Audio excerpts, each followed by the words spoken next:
child's prosthetic leg. And, it was just the place. And that's why I think it bothers a lot of people that they've made it an attraction, a quoted attraction, because the problem is the place invokes motions to this day to people. And in some ways, I said to the people we had on, Ed Goldman, about the preservation, that it's in its own way, it's hallowed ground. It's earned it. It's earned it. And it's certainly earned not to be exploited in its death. And I feel that way about all of them. But Pennhurst was the worst because it was children. Correct. And even the adults, they were childlike. Their mental growth wasn't that great. And what astounded me, and we had a lot of parties. What people don't know is that I did like 3 or 4 follow-ups. Right. And we had parties for these people at Channel 10 and all that stuff. And what astounded my people who worked with me was when they would go up there, all these kids wanted to do, and the adults, was to touch you. Right. They just want human contact. That's exactly right. Just to show that, like you cared. Yeah. And it broke their hearts. They said, I can't believe this. These people were thrilled that I just said hello. I grabbed their arm and let them grab my arm.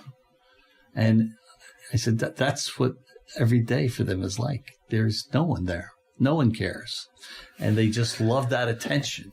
And I just feel like there's the people with those conditions are, because it's not attractive, they're so low on the social food chain to get the attention. Even today, even despite all the good work that's been done, which without it wouldn't get anywhere. But I feel like, somebody had said to me with missing people, and I'll use the same example with people with mental disabilities.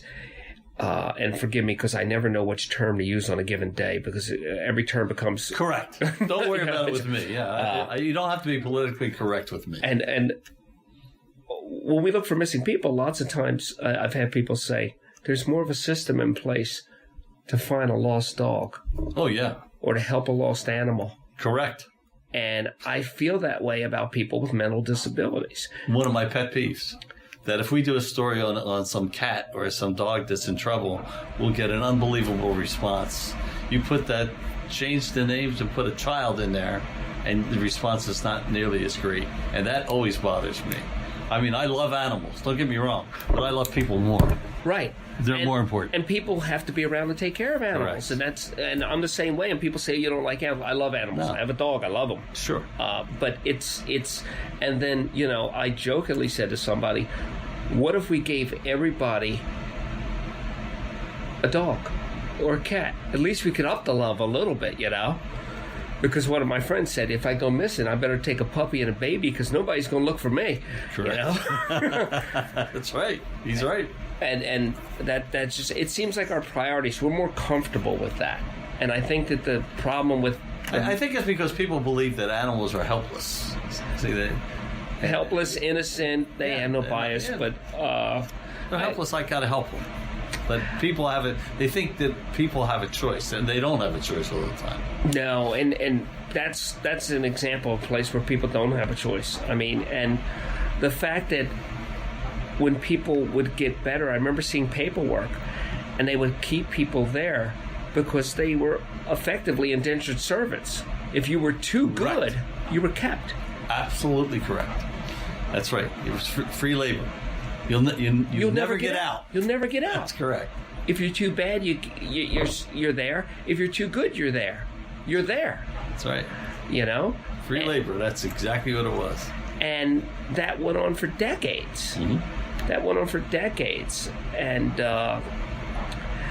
all these parents that had back in the 30s and 40s and 50s and even the early 60s, when they had a mentally retarded child, and the doctor says, there's nothing you can do. You would be wise in putting your child in Pennhurst. It's a great place. What do you know about Pennhurst? You never heard of it. You didn't know where it was. And you never knew what was going on. And they encouraged you to abandon your child because there wasn't much you can do. Somebody who you trust is. And then later on, they found out there's a lot you can do. And how about the guilt trips those people were put on? And it wasn't their fault. They didn't know they had a choice. It was just horrible. I talked to so many of those people who had guilt feelings, and I said, it's not your fault. No, everybody was trying to work with them. Whatever we do is medieval in 50 or 100 years, except for dentistry, which doesn't seem to change. Everything else is medieval. The terms we use, the way we treat each other, but that model hasn't changed as much as it should, and we haven't. It's not something that people chose, and that's why. And I've done shows on the opioid addiction, which used to be just a drug problem, and now it's a disease. It's been escalated, so it's more palatable. But the difference is there are components of that are a choice. Nobody chose that. Nobody chose to be disabled in that way. Correct. Anything you want to add? No, I'm enjoying this. I've really enjoyed it. Yeah.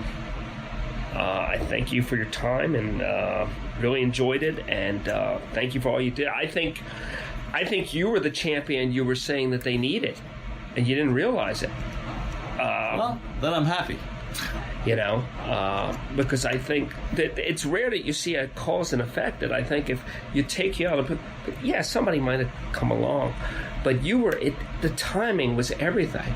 The timing from when your mother and father met in inception and everything worked out. It's like it makes you think there's something bigger and more divine, because at no point did you have a plan and think that you would be involved in that. No. It just happened. No. As you said earlier, most things in my life just happened. They weren't really planned well. Like, I never dreamed about being a journalist. Never. It wasn't one of those things I thought about. What a great life. Yeah, I did. I had a wonderful life. I look back and I have no regrets. And, I'm very fortunate. I have, 2 great kids and a great wife. And great grandkids. Great grandkids. I'm really enjoying it. Well, thank you very much. My pleasure, Mark. Take care.